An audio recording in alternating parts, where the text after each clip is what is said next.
ആപ്കി അദാലത്തിൽ ഡൽഹി മുഖ്യമന്ത്രി അരവിന്ദ് കെജ്രിവാളിന്റെ മേലുള്ള കുറ്റാരോപണം തന്റെ പോരാട്ടങ്ങൾ മൂലം അദ്ദേഹം ജനങ്ങൾക്ക് മോശമായ കാര്യങ്ങൾ ചെയ്തിരിക്കുന്നു എന്നുള്ളതാണ്. കെജ്രിവാൾ സാർ, BJP-ക്കാരെല്ലാവരും പറയുന്നത് 4-4.5 വർഷം താങ്കൾ BJP ഗവൺമെന്റിനോട് ഫൈറ്റ് ചെയ്തുകൊണ്ടിരുന്നു. ആ ഫൈറ്റ് കാരണം ശരിക്കും കഷ്ടപ്പെട്ടത് ഡൽഹിയിലെ ജനങ്ങളാണ്. ഇപ്പോൾ അവരെന്താ പറഞ്ഞതെന്ന് വെച്ചാൽ കഷ്ടപ്പെട്ട് 5 വർഷം കഴിഞ്ഞിരിക്കുന്നത് ദയവ് ചെയ്ത് പോകാൻ.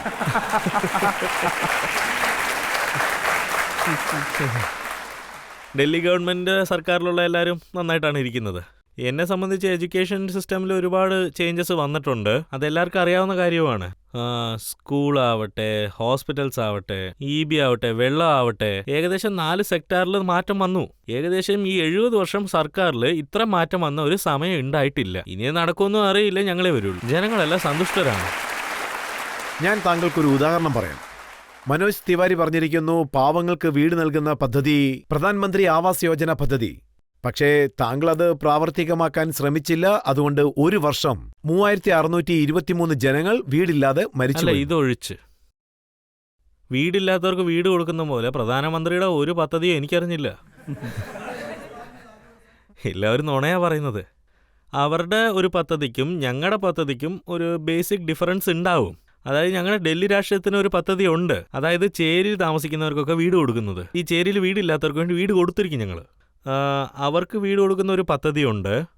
ഞങ്ങളുടെ ഒരു പദ്ധതി വെച്ച് നിങ്ങൾ നോക്കുകയാണെങ്കിൽ ഇനീഷ്യൽ എമൗണ്ട് പേ ചെയ്യുന്ന മാതിരി ഉണ്ടോ, അത് വളരെ കുറഞ്ഞ എമൗണ്ടാണ്. അവർ ചോദിക്കുന്നത് പൈസ എന്നൊക്കെ വെച്ചാൽ വളരെ കൂടുതലാണ്. ഞാൻ എന്താ പറഞ്ഞതെന്ന് വെച്ചാൽ നിങ്ങൾ ആ പൈസ ലേശം കുറയ്ക്കുവാണെങ്കിൽ നിങ്ങളുടെ പദ്ധതിയും ഉൾപ്പെടുത്താന്ന് പറഞ്ഞപ്പോൾ അവരിത് കേട്ടില്ല. അതുകൊണ്ട് ഞാൻ എന്റെ പദ്ധതി മാത്രം ചെയ്യുന്നു. ഇത് താങ്കളുടെ പദ്ധതിയല്ല, പക്ഷേ ഈ പദ്ധതിയെക്കുറിച്ചുള്ള ഫുൾ ഡീറ്റെയിൽ അവർ നൽകിയിട്ടുണ്ട്. ഒരു ഫോമും ഉണ്ട്. ഇല്ലാത്തവർക്ക് കൊടുക്കുന്നത് വീട്, കുടിസിലുള്ളവർക്ക് വീട് കൊടുക്കുന്നല്ലേ, അല്ലാണ്ട് വീടില്ലാത്തവർക്കല്ല.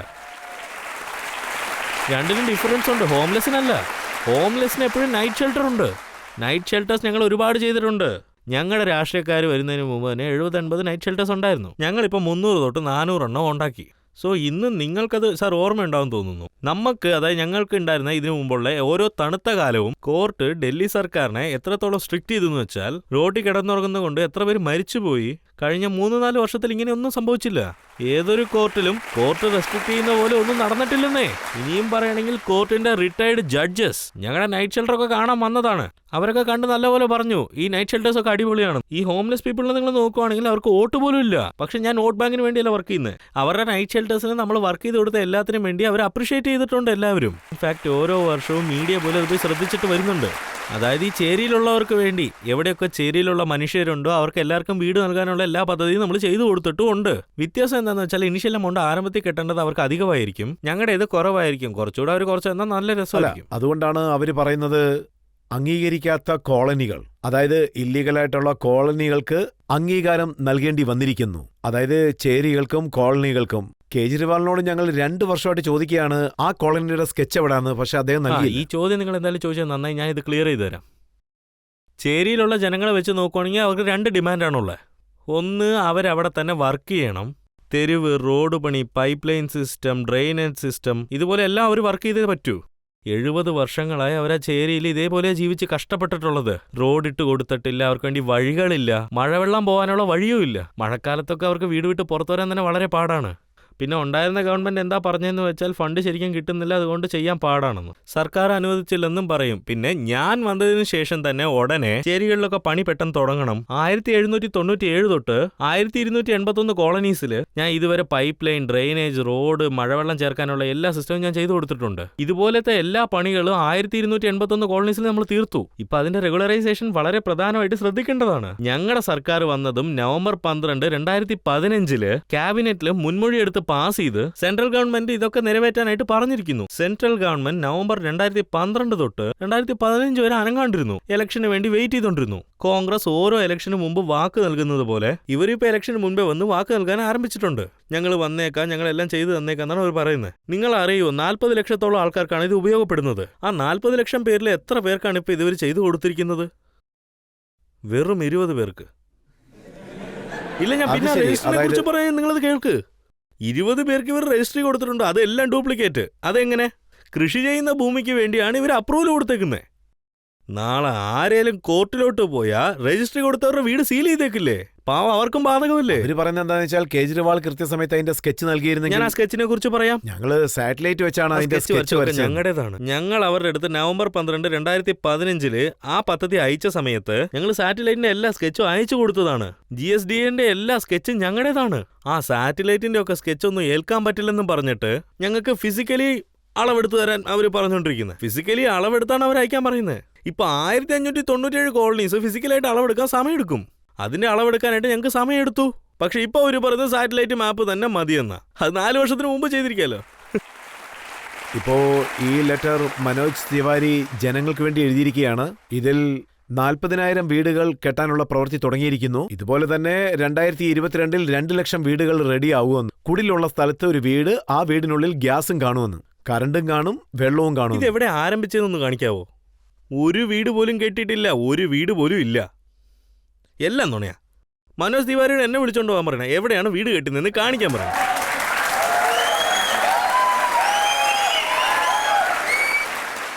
സെൻട്രൽ ഗവൺമെന്റ് ഒരു പദ്ധതിയുണ്ട്, ആയുഷ്മാൻ ഭാരത്. പറയൂ. താങ്കൾ ഡൽഹിയിലുള്ള 1.5 കോടി ജനങ്ങൾക്ക് ആയുഷ്മാൻ പദ്ധതി പ്രയോജനപ്പെടുത്താനുള്ള കാര്യങ്ങളൊന്നും ചെയ്തില്ല. നിങ്ങളുടെ ചാനലിലോട്ട് ഒരു തീരുമാനം എടുത്തേക്കാം. ആയുഷ്മാൻ ഭാരത് പദ്ധതി ഉപയോഗിക്കണോ വേണ്ടിയോ എന്ന് നിങ്ങൾ വേണമെന്ന് പറഞ്ഞാൽ നമുക്കത് എടുത്തേക്കാം, ഇല്ലെങ്കിൽ നമുക്കത് ഡ്രോപ്പ് ചെയ്തേക്കാം. ഡൽഹി സർക്കാരിന് വേറെ ഒരു നല്ല പദ്ധതിയും ഉണ്ട്. ആ പദ്ധതിക്ക് താഴെ ഡൽഹിയിലുള്ള ജനങ്ങൾ ഏതൊക്കെ പണമുള്ളവരായാലും ശരി, പണം ഇല്ലാത്തവരായാലും ശരി, ഡൽഹി സർക്കാരിന്റെ ഏതൊരു ആശുപത്രിയിലും ശരി, എല്ലാ മൊഹല ക്ലിനിക്കിലും എല്ലാ പോളിക്ലിനിക്കിലും എല്ലാ ട്രീറ്റ്മെന്റും അവർക്ക് ഫ്രീ ആണ്. മരുന്ന് ഫ്രീ ആയിരിക്കും, ചികിത്സ ഫ്രീ ആയിരിക്കും, എല്ലാം ഫ്രീ ആയിരിക്കും, ഫുള്ള് ഫ്രീ. അത് 10 ലക്ഷത്തിന്റെ ഓപ്പറേഷൻ ആണെങ്കിലും ശരി, 20 ലക്ഷത്തിന്റെ ഓപ്പറേഷൻ ആണെങ്കിലും ശരി, അത് ഫുള്ള് ഫ്രീ ആക്കി. അതായത് പണം ഉള്ളവർക്കായാലും ശരി, ഇല്ലാത്തവർക്കായാലും ശരി. ഇത് ഡൽഹി രാഷ്ട്രീയത്തിന്റെ പദ്ധതി. അതായത് ഇപ്പൊ സെൻട്രൽ ഗവൺമെന്റ് ഒരു പുതിയ പദ്ധതിയായിട്ട് വന്നേക്കുക, ഞങ്ങൾ ഇൻഷുറൻസ് നൽകാമെന്ന്. ഒരു കുടുംബത്തിന് 5 ലക്ഷം രൂപയാണ് ഇൻഷുറൻസ്. അതായത് ഒരു കുടുംബത്തിൽ നിങ്ങൾക്ക് 6 ലക്ഷം രൂപയ്ക്ക് ബില്ല് വന്നാൽ, അതായത് 6 ലക്ഷത്തിന് ബില്ല് വന്നാൽ നിങ്ങൾക്ക് റീഎംബേഴ്സ്മെന്റ് കിട്ടില്ല. പിന്നെ 5 ലക്ഷം രൂപ ഇൻഷുറൻസ് എന്ന് പറയുന്നത് എല്ലാവർക്കും ഒന്നും കിട്ടത്തില്ല. ആരുടെ അടുത്ത് സ്കൂട്ടർ ഉണ്ടോ അവർക്ക് കിട്ടൂല, ആർക്കൊക്കെ മോട്ടോർ സൈക്കിൾ ഉണ്ടോ അവർക്കും കിട്ടത്തില്ല, ആരുടെ അടുത്തൊക്കെ മൊബൈൽ ഫോൺ ഉണ്ടോ അവർക്കും കിട്ടൂല, ആർക്കൊക്കെ ഫ്രിഡ്ജ് ഉണ്ടോ അവർക്കും അത് കിട്ടത്തില്ല. ഏതെങ്കിലും ഒരു കുടുംബത്ത് 10,000 രൂപയ്ക്ക് മേലെ ഇൻകം ഉണ്ടെങ്കിൽ ഉറപ്പായിട്ടും കിട്ടത്തില്ല അവർക്കത്. വേറെ എന്തെങ്കിലും ഉണ്ടെങ്കിൽ നിങ്ങളൊന്ന് പറഞ്ഞേ. ഞാൻ ഇതുവരെയുള്ള ഫിഗേഴ്സ് ഒക്കെ കളക്ട് ചെയ്തിട്ടുണ്ട്. കുറച്ചു മുൻപ് വരെ ഈ കാർഡ് ഇഷ്യൂ ചെയ്തിരിക്കുന്നു 12 കോടി വരെ. 1,95,000 ജനങ്ങൾക്ക് ജനുവരി 31 വരെ ഈ കാർഡ് ആയുഷ്മാൻ ഭാരത് പദ്ധതിയിൽ ഇഷ്യൂ ചെയ്തിട്ടുണ്ട്. 21,214 ഹോസ്പിറ്റലുകളുണ്ട്, എംപാനലിലുണ്ട്. അവിടെ 5 ലക്ഷം വരെ നമുക്ക് ട്രീറ്റ്മെന്റ് ചെയ്യാം. അതിനോടൊപ്പം ഇന്ന് വൈകുന്നേരം വരെ 62,97,000 പേഷ്യൻസിന് മെഡിക്കൽ ട്രീറ്റ്മെന്റ് നൽകിയിരിക്കുകയാണ്. അതോടൊപ്പം ഗവൺമെന്റ് ഇതിനുവേണ്ടി 9,215 കോടി ചെലവ് ചെയ്തിരിക്കുന്നു. ഇതിനെക്കുറിച്ചുള്ള സത്യാവസ്ഥ അപ്പൊ ഈ സ്കീമിൽ എന്തോ ഉണ്ടെന്നല്ലേ അർത്ഥം? ഇതിനെക്കുറിച്ചുള്ള സത്യാവസ്ഥ ഞാൻ പറഞ്ഞുതരാം നിങ്ങൾക്ക്. ഉത്തർപ്രദേശിലെ ആയുഷ്മാന്റെ പദ്ധതി ഉണ്ട്, എന്നിട്ടും ട്രീറ്റ്മെന്റിന് വേണ്ടി അവർ ഡൽഹിക്കാണ് വരുന്നത്. ഹരിയാനയിലും ഞാൻ ഈ പറഞ്ഞ പദ്ധതിയെല്ലാം ഉണ്ട്, എന്നിട്ടും അവർ ട്രീറ്റ്മെന്റിന് വേണ്ടി ഡൽഹിക്കാണ് വരുന്നത്. ഈ ഒരു പദ്ധതിയിൽ ഞാൻ പറയാം, വെയിറ്റ് ചെയ്യൂ. ഈ പദ്ധതിയിൽ ഒരു കാർഡ് കിട്ടും, പക്ഷെ ട്രീറ്റ്മെന്റ് കിട്ടൂല. ട്രീറ്റ്മെന്റ് കിട്ടണമെങ്കിൽ നിങ്ങൾ ആദ്യം നാട്ടിനകത്ത് ഒരു ഹോസ്പിറ്റൽ തുറക്കണം, ഒരുപാട് ക്ലിനിക്സ് ഓപ്പൺ ആക്കണം. പിന്നെ ഈ ഫിഗർ ആയുഷ്മാൻ ഭാരതിന്റെ 215 ഹോസ്പിറ്റൽ ഉണ്ടെന്നല്ലേ പറയുന്നത്. എംപാനൽഡ് ആയിട്ടുണ്ട്. 62 ലക്ഷം ജനങ്ങൾക്കാണ് ട്രീറ്റ്മെന്റ് ചെയ്തിരിക്കുന്നത്. ഈ ആയുഷ്മാൻ പദ്ധതി എന്ന് പറയുന്നത് ഒരു സ്കാം ആണ്. ഇവരുടെ ചികിത്സ എല്ലാം ഡ്യൂപ്ലിക്കേറ്റ് ആണ്. ഇവർ ഹോസ്പിറ്റൽസിന് എന്ത് റേറ്റ് ആണോ കൊടുക്കുന്നത്, ഹോസ്പിറ്റൽസ് ആ റേറ്റിന് ട്രീറ്റ്മെന്റ് ചെയ്യാൻ തയ്യാറായിട്ടില്ല. ഡ്യൂപ്ലിക്കേറ്റ് പേപ്പേഴ്സ് ആണ്, ഡ്യൂപ്ലിക്കേറ്റ് പേഷ്യൻസ് ആണുള്ളത്. ഒരാൾക്ക് ശരിക്കും ട്രീറ്റ്മെന്റ് പോയിട്ടില്ല. അങ്ങനെ ട്രീറ്റ്മെന്റ് സംഭവിച്ചിരുന്നാൽ ഒരിക്കലും അവർ ഇവിടുന്ന് ഡൽഹിയിലോട്ട് വരത്തില്ല. ഞങ്ങളുടെ ഗുരുതേഗ് ബഹാദൂർ എന്നൊരു ഹോസ്പിറ്റലുണ്ട്, അത് UP-യുടെയും ഡൽഹിയുടെയും ബോർഡറിന് മുകളിലാണ്. ഇതിൽ 80% പേഷ്യൻസും ഉത്തർപ്രദേശിൽ നിന്നാണ്. ഞങ്ങൾക്ക് ഒരു പ്രശ്നവും ഇല്ല, ഞങ്ങൾ എല്ലാവർക്കും ട്രീറ്റ്മെന്റ് ചെയ്തിരിക്കും. ഡൽഹി എല്ലാവർക്കും സ്വന്തം. ഏതൊരു നാട്ടിൽ നിന്ന് നിങ്ങൾ വന്നാലും നിങ്ങൾക്ക് വേണ്ടി ട്രീറ്റ്മെന്റ് ഞങ്ങൾ തരും. ഒരുപക്ഷെ ആയുഷ്മാൻ ഭാരത് സക്സസ് ആയിരുന്ന അവരെന്തുകൊണ്ടാണ് ഡൽഹിക്ക് വരേണ്ട അവസ്ഥ? അവർ അവിടെ തന്നെ ട്രീറ്റ്മെന്റ് എടുത്തിരിക്കാമല്ലോ. ഡൽഹിയിൽ താങ്കൾ EB, ജലം ഇതെല്ലാം സൗജന്യമായിട്ട് നൽകിയാൽ എല്ലാവരും. അല്ലല്ല, ഞാൻ ട്രീറ്റ്മെന്റിനെ കുറിച്ചാണ് പറഞ്ഞുകൊണ്ടിരിക്കുന്നത്. അല്ല, എന്നെ സംബന്ധിച്ച് ആയുഷ്മാൻ ഭാരതിൽ ട്രീറ്റ്മെന്റ് നടക്കുകയാണെങ്കിൽ അത് നടന്നു പോകട്ടെ. ട്രീറ്റ്മെന്റ് നടന്നാലും ശരി, ജനങ്ങൾക്ക് നന്നായിട്ടിരിക്കണം, അത്രേ ഉള്ളൂ. 2 സ്കീമും ഉടനെ നടപ്പിലാക്കാനാണ് ഞാൻ അവർക്ക് പ്രപ്പോസൽ അയച്ചത്. പക്ഷെ അവര് പറഞ്ഞത് ഒന്നെങ്കിൽ ഇത് ഇല്ലെങ്കിൽ അതാണെന്ന്. ഇപ്പൊ ഞങ്ങളുടെ സ്കീം എന്താന്ന് വെച്ചാൽ ഇത് എല്ലാവർക്കും സമമായിരിക്കണം, ഒന്നും അങ്ങനെ ആവാൻ പാടത്തില്ലെന്ന്. അതുപോലെ ഇൻകം ലിമിറ്റ് ഉണ്ടാവില്ല. അതുപോലെ നിങ്ങൾ നോക്കുവാണെങ്കിൽ 2 കോടി ജനങ്ങൾക്ക് വേണ്ടി ഉണ്ടാക്കിയ പദ്ധതി വിട്ടിട്ട് ഞാൻ എങ്ങനെ 1 ലക്ഷം ജനങ്ങൾക്ക് വേണ്ടിയുള്ളത് മാത്രം ചെയ്യാൻ കഴിയും? പക്ഷേ ഈ കാര്യവും താങ്കൾ കാണേണ്ടതല്ലേ? അതായത് 1 വർഷത്തിനുള്ളിൽ 9 കോടി ജനങ്ങൾ ചികിത്സയ്ക്ക് വേണ്ടി. ഞാൻ പറഞ്ഞില്ലേ, അതൊരു വലിയ സ്കാമാണ് സർ. ഇതിനെക്കുറിച്ചൊക്കെ ശരിക്കും പേപ്പറിൽ വന്നിട്ടുണ്ട്. അതായത് ഡ്യൂപ്ലിക്കേറ്റ് പേഷ്യൻസ് വരുന്നുണ്ട്, ഡ്യൂപ്ലിക്കേറ്റ് പേപ്പേഴ്സ് ഇവരുണ്ടാക്കുന്നുണ്ടെന്നും. കമ്പ്യൂട്ടറൈസ്ഡ് ഡേറ്റ ഉണ്ടല്ലോ. അല്ലല്ല, ഈ എല്ലാ സ്കാമും കമ്പ്യൂട്ടറിലാണ് ശരിക്കും. ഇപ്പൊ ഈ മൊഹല്ല ക്ലിനിക്ക് നോക്കുകയാണെങ്കിൽ വലിയ വലിയ അസുഖങ്ങൾ, ക്യാൻസർ, ഹാർട്ട് ട്രീറ്റ്മെന്റ്, ഇതൊന്നും നടക്കുന്നില്ലല്ലോ. അല്ലല്ല, ഇപ്പോൾ ഡൽഹിയിൽ ശരിക്കും ഒരു 35ഓളം വലിയ ഹോസ്പിറ്റൽസ് ഉണ്ട്. അതിൽ ഹാർട്ട് നിങ്ങൾക്ക് നോക്കാം, നെർവസ് സിസ്റ്റം നിങ്ങൾക്ക് നോക്കാം. അതിനെപ്പറ്റിയാണ് ഫോർമൽ ഹെൽത്ത് മിനിസ്റ്റർ പറഞ്ഞത്. അവിടെ CT സ്കാനും ഇല്ല, എല്ലാം ഉണ്ടാവും. എന്റെ കൂടെ നിങ്ങൾ വരും, എല്ലാം കാണിച്ചു തരാം. ജനങ്ങൾക്ക് എന്തെങ്കിലും ചോദ്യം ചോദിക്കാനുണ്ടോ? സർ, എൻ്റെ ചോദ്യം എന്താണെന്നാൽ ഞാനൊരു ടാക്സ് പെയർ ആണ്. അതായത് ഞങ്ങൾ ടാക്സ് പേയേഴ്സിൻ്റെ ഈ പൈസയുണ്ടല്ലോ, ഈ പൈസയാണല്ലോ നിങ്ങൾ ഈ പുതിയ സ്കീമുകളൊക്കെ ഉണ്ടാക്കി ആളുകൾക്ക് ഫ്രീ ആയിട്ട് കൊടുക്കുന്നത്. അതെ, അത് തന്നെ സർ, ഫ്രീ സിസ്റ്റം. പക്ഷേ ഇത് ഡൽഹിയിലെ എല്ലാ ജനങ്ങൾക്കും കിട്ടുന്നില്ല സർ. അതായത് 200 യൂണിറ്റിൻ്റെ സമ്പ്രദായമാണ് ഇപ്പോൾ ഉള്ളത്. ഒരുപക്ഷേ ഈ 200 എന്നുള്ളത് ആരെങ്കിലും 500 യൂണിറ്റ് യൂസ് ചെയ്യുകയാണെങ്കിൽ അവർക്ക് ബില്ലിൽ വ്യക്തമായിട്ട് മനസ്സിലാവണം. അതായത് 200 യൂണിറ്റ് അതിന്റെ പരിധി കഴിഞ്ഞു, ബാക്കി 300ന്റെ പൈസ അടയ്ക്കണമെന്ന്. പക്ഷെ അവർ മുഴുവൻ 500 യൂണിറ്റിന്റെയും പൈസ അടയ്ക്കേണ്ട അവസ്ഥയിലാണ് സർ. ഈ 200 യൂണിറ്റ് ഉപയോഗിക്കുന്നവരാണെങ്കിൽ പൈസ അടയ്ക്കുന്നുമില്ല. 200 യൂണിറ്റ് എന്തായാലും നിങ്ങൾ ഫ്രീ ആയിട്ട് കൊടുക്കുന്നു. അത് ഉപയോഗിക്കുന്നവർ അതിന്റെ മുന്നേയും പൈസ അടച്ചിട്ടുണ്ടാവില്ല. ഇല്ലല്ല, അത് അങ്ങനെ. അവരെ നോക്കുകയാണെങ്കിൽ എപ്പോഴും, അതായത് ഡൽഹി ഇപ്പോഴുള്ള ഒരു അവസ്ഥയിൽ 5 വർഷം മുന്നേ എത്രമാത്രം ചേരികൾ ഉണ്ടായിരുന്നോ അതിനേക്കാളും അധികം ഇപ്പോഴുണ്ട്.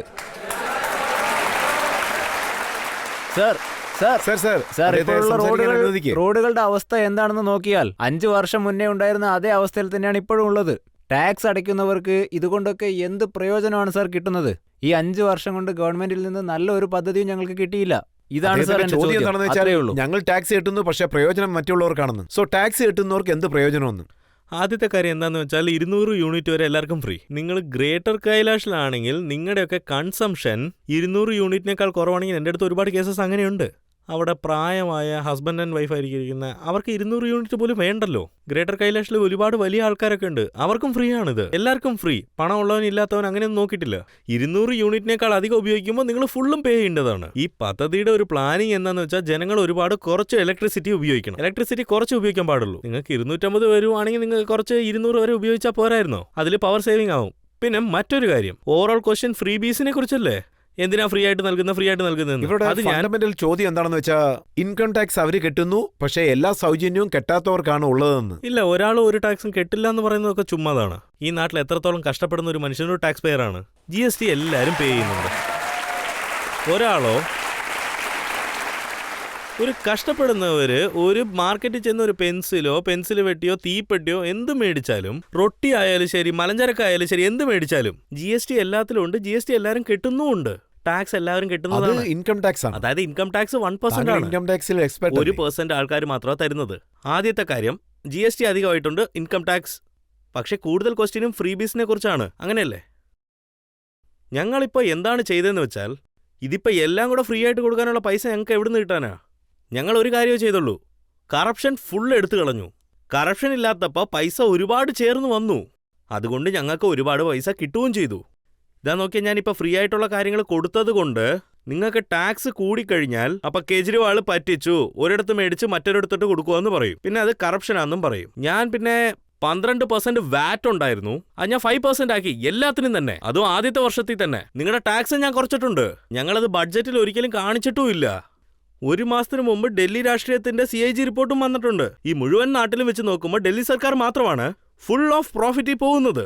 മറ്റുള്ള നാടുകളിലുള്ള ഏതൊരു സർക്കാരും കഷ്ടത്തിലാണ് ഓടിക്കൊണ്ടിരിക്കുന്നത്. ഇവിടെ കേന്ദ്ര സർക്കാർ പോലും നഷ്ടത്തിലാണ്. CAG ഇതും എഴുതിയിട്ടുണ്ട്. ഡൽഹി സർക്കാർ മാത്രമാണ് കഴിഞ്ഞ 5 വർഷമായിട്ട് പ്രോഫിറ്റിൽ ഓടുന്നത്. അതിനു മുമ്പ് നഷ്ടത്തിലായിരുന്നു. ഞാൻ സർക്കാരിന് ലാഭം ഉണ്ടാക്കിയിട്ടുണ്ട്. ഞാൻ ലോണും എവിടുന്നും മേടിച്ചിട്ടില്ല.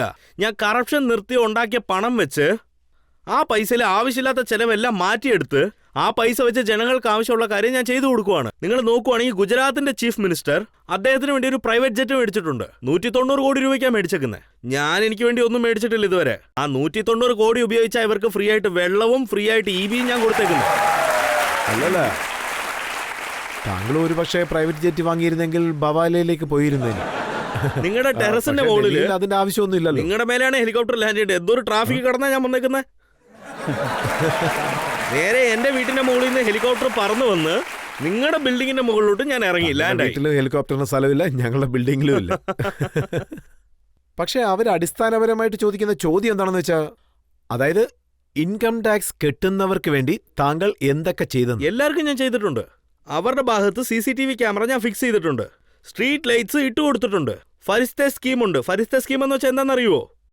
ഫരിസ്തെ സ്കീമിൽ ഒരു പക്ഷേ ഡൽഹിക്കകത്ത് ആർക്കെങ്കിലും ആക്സിഡന്റ് സംഭവിച്ചാൽ, ആക്സിഡന്റ് ആർക്ക് വേണമെങ്കിൽ നടക്കും, പണക്കാർക്കായാലും പാവപ്പെട്ടവർക്കായാലും. അതുപോലെ ആർക്കൊക്കെ ആക്സിഡന്റ് നടന്നാലും നോർമലി ആക്സിഡന്റ് ആയവരെ ഹോസ്പിറ്റലിലോട്ട് വിളിച്ചോണ്ട് പോകാൻ എല്ലാവർക്കും മടിയാണ്. ഹോസ്പിറ്റലിലോട്ട് ഒരു പക്ഷേ അവരെ വിളിച്ചോണ്ട് പോയാൽ ആ ബില്ല് നമ്മുടെ തലയിൽ കിട്ടുമെന്നും പറഞ്ഞ് ഹോസ്പിറ്റലിൽ പോയതിനു ശേഷം അഡ്വാൻസ് കെട്ടാൻ പറയും. ഇപ്പൊ ഞാൻ എന്താ പറയുന്നതെന്ന് വെച്ചാൽ, നിങ്ങൾ നിയറസ്റ്റ് ഹോസ്പിറ്റലിലോട്ട് പോകും, മുഴുവൻ ചെലവും ഡൽഹി സർക്കാർ എടുത്തോളും.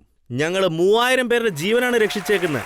സോ ഡൽഹിക്കകത്ത് സ്കൂളിന്റെ അകത്ത് പ്രൈവറ്റ് സ്കൂളിൽ ഞങ്ങൾ ഫീസ് കൂട്ടാൻ അനുവദിച്ചിട്ടില്ല ഇതുവരെ. അതുകൊണ്ട് എല്ലാവർക്കും ലാഭം കിട്ടിയിട്ടുണ്ട്. എല്ലാവർക്കും. ഇത്രയും നല്ല കാര്യങ്ങളൊക്കെ ചെയ്ത് താങ്കളുടെ പാർട്ടി ലോക്സഭയിൽ 7 സീറ്റിലും തോറ്റുപോയല്ലോ, 3-ാം സ്ഥാനത്തെത്തി. അതിനുവേണ്ട കാരണം എന്താന്ന് വെച്ചാൽ, നമ്മുടെ നാട്ടില് ലോക്സഭ ആയിക്കോട്ടെ വിധാൻസഭ ആയിക്കോട്ടെ തനിച്ചാണ് അവരത് കാണുന്നത്. ഇപ്പൊ നിങ്ങൾ ഒറീസേനെ നോക്കുവാണെങ്കിൽ, ഒറീസയിൽ ലോക്സഭ വിധാൻസഭയുടെ ഇലക്ഷൻ ഒറ്റ ദിവസത്തിലാണ് സംഭവിച്ചത്. ഒരു വോട്ടർ ബൂത്തിലോട്ട് എത്തുന്ന സമയത്ത് അവിടെ 2 മെഷീൻ ഉണ്ടായിരുന്നു. അവിടെ അവൻ ഒരു മെഷീനിൽ ചെയ്യേണ്ട വോട്ട് 2 മെഷീനിലാണ് ചെയ്തത്. ഒഡീസയിൽ പിന്നെ ഡൽഹിയിലെ കോർപ്പറേഷൻ ഇലക്ഷനിൽ മൊത്തം പോയല്ലോ. കോർപ്പറേഷന്റെ ഇലക്ഷനിൽ ഓരോ കാരണങ്ങളുണ്ടായിരുന്നു. ഇങ്ങനെ പറയുന്നത് ഇതിൽ ജനങ്ങളാണ് എല്ലാം. ജനങ്ങൾ തോൽപ്പിച്ചു കഴിഞ്ഞാൽ ഒന്നും നടക്കത്തില്ലല്ലോ. പിന്നെ എങ്കിൽ ഇപ്രാവശ്യം ജനങ്ങൾ ജയിപ്പിക്കുമെന്നുള്ള വിശ്വാസം താങ്കൾക്കുണ്ടോ? ജനങ്ങളാണെല്ലാം. സർ, എന്റെ ചോദ്യം എന്താണെന്ന് വെച്ചാൽ, നിർഭയ കേസിലെ പ്രതികളെ തൂക്കിക്കൊല്ലാൻ വിധിച്ചിരുന്നു. അതിപ്പോ മാറ്റിയിരിക്കുകയാണ്. ആ കുട്ടിയുടെ മാതാപിതാക്കൾ 4 മണിക്കൂർ കാത്തിരുന്ന ശേഷം ഇങ്ങനെയുള്ളൊരു വിധി കേട്ടതിന് ശേഷം അവർ ശരിക്കും സങ്കടപ്പെട്ടു. അവർക്കത് സഹിക്കാൻ പറ്റിയില്ല. അവര് പറയുന്നത് ഈ വധശിക്ഷ നിർത്തലാക്കിയതിന് പിന്നിൽ എന്തോ വലിയൊരു ചതി ഉണ്ടെന്നതാണ്. എന്തുകൊണ്ടാണ് അങ്ങനെ പറയുന്നത്? ഡൽഹി സർക്കാരിന് അതിന്റെ ആവശ്യമില്ല. ഡൽഹി സർക്കാരിന് ഒരു റോളും ഇല്ല. ഇതിലെന്താ സംഭവിച്ചതെന്ന് വെച്ചാൽ, എക്സിസ്റ്റിംഗ് ലീഗൽ പ്രോസസ് ഉണ്ടല്ലോ, അവരുടെ വക്കീല് ഈ ലീഗൽ പ്രോസസ്സ് തെറ്റായിട്ടാണ് ഉപയോഗിച്ചിരിക്കുന്നത്. ആദ്യമായിട്ട് സംബന്ധമുള്ളവർ, അതായത് ഈ യങ്സ്റ്റേഴ്സ്, ആ ഗിൽറ്റായിട്ടുള്ളവരെല്ലാം അവരൊക്കെ മേഴ്സി പെറ്റീഷൻ ഇട്ടിട്ടുണ്ട്. അതൊക്കെ റിജക്റ്റായി. തൂക്കിലിടാൻ പറഞ്ഞതും അവസാനം റിജക്റ്റ് ആയിപ്പോയി. പിന്നെ അത് റിജക്റ്റ് ആയി പോയപ്പോൾ 3ാമത്തെ ഒരു പെറ്റീഷനും ഇട്ടു. എല്ലാവരും കൂടെ ഒരുമിച്ചല്ല ചെയ്തത്. അവരാ പ്രോസസ്സ് തെറ്റായിട്ടാണ് ഉപയോഗിക്കുന്നത്.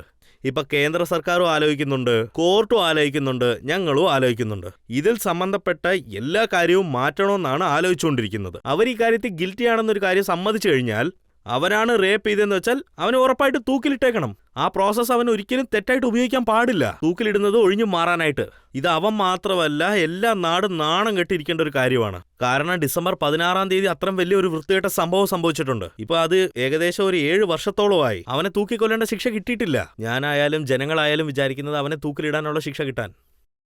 അദ്ദേഹത്തിന്റെ അച്ഛൻ അദ്ദേഹം സംസാരിക്കുമ്പോൾ എന്താ പറഞ്ഞെന്ന് വെച്ചാൽ, തൂക്കുകയറ് കിട്ടാൻ വളരെ ബുദ്ധിമുട്ടാണ്, ഇതിന്റെ പൂർണ്ണ ഉത്തരവാദിത്വം അരവിന്ദ് കെജ്രിവാൾ. അവർ തെറ്റായിട്ടാണ് പറഞ്ഞത്. അവരങ്ങനെ പറയാൻ പാടില്ലായിരുന്നു.